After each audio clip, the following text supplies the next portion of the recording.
Hey there, fellow ChessGoons. My name is Anthony Arena. I am a 2000 rated chess expert from Long Island, New York. And today we're going to go over some fast and aggressive openings and attacks that we're going to implement against some 1200 to 1100 opponents. You're going to see how we can play very aggressively and attack that opponent's king with ease. I hope you enjoy.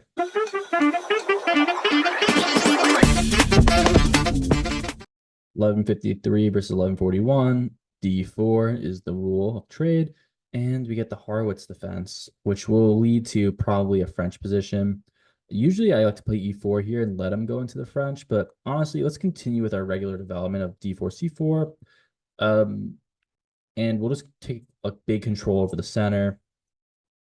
I like to see bishop B4, which of course stops us from defending this pawn, but we can immediately just play bishop D3, defending the pawn. Pawn takes, and we get this really strong center, which will be advantageous later on. Maybe even bishop A3 could work here, because now that he doesn't have a dark square bishop, we can prevent the castle and cause some issues here. Maybe queen H5. So notice how this position's developed. Queen H5 would allow us to maybe open up this position a little bit, but it does fall into the category of quick mate. And I think there's a lot of counters to queen H5, simply just G6, and also opening up this diagonal opens up his diagonal as well, which could lose us a position. Obviously G2 getting lost would lose us the rook. So just play knight E2, or would I want to play knight H3 maybe? Knight on the rim is dim, but it doesn't halt the queen's development. I actually think knight H3 is oddly the correct move here. Normally, I would never play something like this, but the way this position is unfolded, I see this as a pretty interesting idea or concept. Let's play queen H5 now. Immediately getting some pressure on H7. The knight's coming. Now we can push this pawn, and I'm a little less worried about that. If we were to hang G2, to me, hanging G2 isn't the end of the world at all, because the rook can just come to G1. Let's play knight to G5, immediately attacking H7. And I think in this way we can actually push the pawn, but I would be careful because after pawn takes, it could get kind of dicey for us. Maybe just take here, pushing the pawn. If pawn takes, it's just mate. We could also just play H4. I like H4 a lot here. Okay. It prevents him from taking, and then definitely pushing the pawn. Okay. Shoot. I've already screwed this position up, I believe. Okay. That's not good.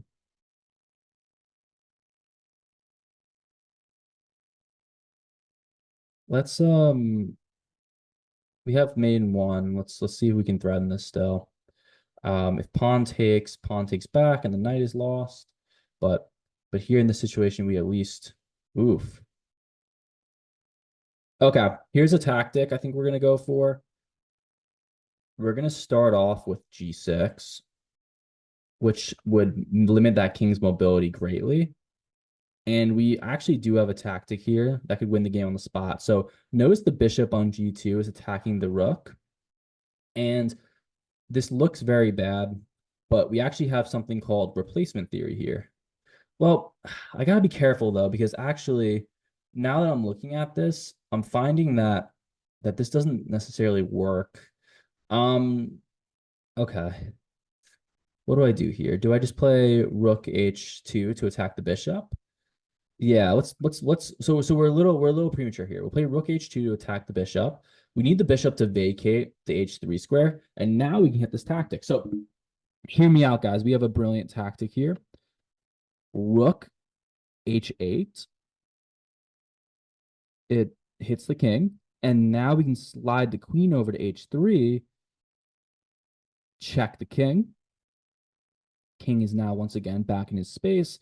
The big difference is we have queen H7, checkmate, and it's game over. Let's play another one here. Let's go right into another game, and we'll once again play D4. and we'll see what we can get here. We'll see if we can get some quick development and go for a quick checkmate again.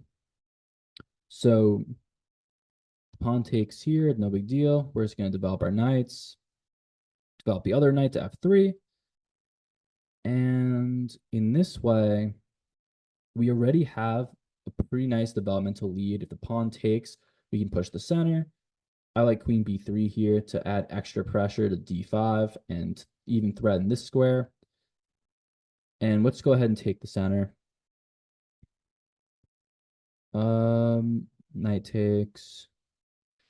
And this is interesting, but do I have I guess he does force the trade of queens there, unfortunately. All right, let's get the bishop out. We don't want to leave him trapped. I'm not worried about the pin. I mean, I guess if he does pin, I'll just bring the bishop back, but we'll defend this pawn. If he does check us, it's not the end of the world. Let's pin this knight, and we'll play some fast development take. And bishop takes back, or, okay, castle. And we are kind of in an endgame already, but I do like our chances. We'll attack his light square bishop, and in that way, we'll at least get a same color bishop. There we go. Attack this pawn. It's an opposite colored bishops game, which is notoriously drawish, but after attacking the rook, we do get this nice position. And we'll see what he does here. We're just trying to get this push going. Really take up as much space as possible. We're trying to avoid this draw at all costs, but we'll see if it's possible. Our dark squared bishop makes us a very, very strong in the dark squares, but not so much in the light squares. Pawn takes back, and then rook pin doesn't really work.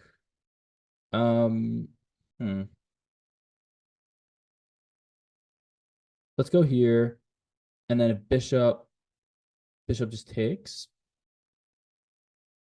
and in that way, we have the passed pawn on the A file, which I don't necessarily hate for us at all. Now, we can get it either way by just taking. There we go. Attack the rook.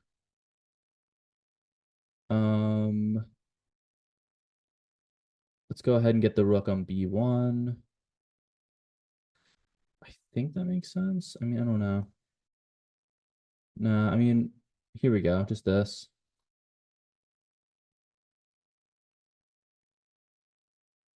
And I mean, if pawn takes, bishop takes back, and we'll try to push a5 if possible, but maybe it won't work. Okay, let's try this actually. Take, attack. We'll push the pawn one forward, and then if takes, then just takes. And at least in this way, we have a very strong a5 pawn, and we are probably going to be able to avoid losing at least. But he may have held us to a draw here, which we don't love. We don't want to get draws in the speed run, and we haven't even really drawn a game. We've won every single one so far. So there is some pressure here for sure. Let's go rook f4. A more aggressive idea, but yeah, he pushes. Fine with me. The bishop is protecting everything, so it's fine with me completely. If we push, that's not great. If we let's actually go ahead and try to double up the rooks. Let's try to double up the rooks here. I would love to win this bishop somehow. We are trying to play fast here as well because it's such an even game here. And then if he tries to attack us with the king, we're just gonna move over one, and that's not the end of the world. Notice that the bishop's hanging now, and if he moves the bishop, let's say to e6, I guess that's probably a good move. Yeah. Okay, fine. It's a good move. We don't hate it at all. What if bishop to the rook? But bishop d4 is interesting. Okay, that's winning. Bishop d4 attacks the rook. And if the rook moves, we have a discovered attack on the king, and we've won this game. Though this guy actually he traded down really quickly and did almost kind of make us lose. But yeah, rook takes bishop, and in this way, we're attacking the king with discovery attack. We'll just go ahead and win this rook after. I believe that'll be the best way to do this. I like the idea of winning a pawn here, but I don't want to give up this a pawn. I think this a pawn is actually very strong. Rook, but here, rook takes. Let's just trade down to a winning endgame. Get the bishop on b6, and notice that we're protecting these two pawns. Rook c1. There's no protecting this pawn here. And after check, we're attacking this, and there we go. The same exact tactic, and we win the rook. Now we just pick off those pawns, and it's an easy win. So overall, guys, what you really should take from this video is that in between the 1100 and 1200 level, there are obviously some very difficult opponents here, but there are always tactics available, and as long as you play aggressive, you will find yourself in some strong positions. If you enjoyed this video, definitely go back to our first video. The speed run is 19 parts long, so definitely jump in and see how we've gone from 400 all the way to here and how we'll go from here all the way to 2000. Stay classy, my friends.